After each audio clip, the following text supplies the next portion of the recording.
সে নিজেই যে death certificate তো বানাতেনি, গরিব অসহায় মানুষগুলি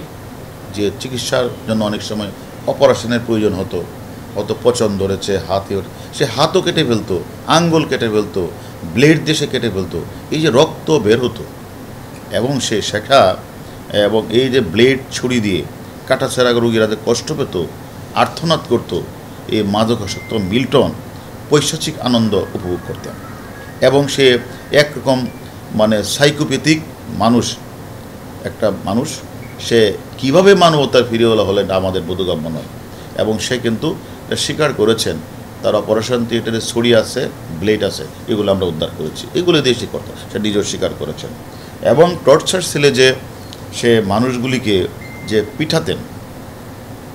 সে তাদেরকে বানর অভিহিত করতেন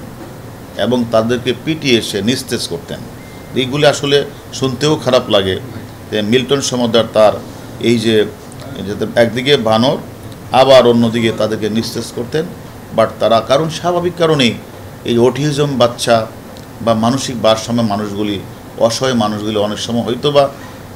আইন শৃঙ্খলা না থাকারই কথা, তারা হইচি করলেই সে তাদেরকে পিঠাতেন। একমাত্র ওয়ালটন এসি দিচ্ছে 1 বছরের রিপ্লেসমেন্ট গ্যারান্টি এবং কম্প্রেসারের 10 বছরের গ্যারান্টি। আমার কথাটা হলো, যে দেশে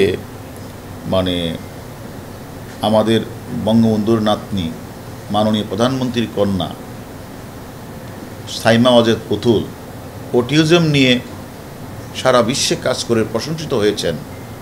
এবং উনি সাউথ ইস্ট এশিয়ার রিজনাল ডিরেক্টর হিসেবে যিনি এখন হোয়ের অধীনে থেকে দায়িত্ব পালন করছেন, আর সেই দেশেই অটিজমের নাম ধারণ করে কিছু অসহায়, গরিব, বয়স্ক, বাক প্রতিবন্ধীহীন, প্যারালাইজড, ভারসাম্যহীন মানুষগুলিকে সে বিভিন্ন জায়গা থেকে কালেকশন করে অটিজমের নাম দিয়ে ফেসবুক ফলোয়ারে বিভিন্ন মানুষের কাছ থেকে টাকা কালেকশন করে সেই টাকাগুলি নিজে আত্মসাৎ করছেন। অন্যদিকে এদেরকে চিকিৎসার জন্য 1 টাকা খরচ করছেন না। এটা একটা ভয়াবহ অপরাধ এবং আমি এদের উল্টো তাদেরকে টর্চারের পরিমাণটা তিনি বেড়ে দিয়েছেন। আরেকটি কথা, যে কথাটা স্বীকার করেছেন, সে নিজেই যে ডেথ সার্টিফিকেট তো বানাতেনি, তাহলে যে 900 লোকের কথা সে বললেন, 900 লোকের রাতের অন্ধকারে জানাজাবিহীন তাদেরকে সে যে কবরের কথা বললেন, এই যে একটা অপরাধ, যে এই জিনিস লোকগুলি কারা,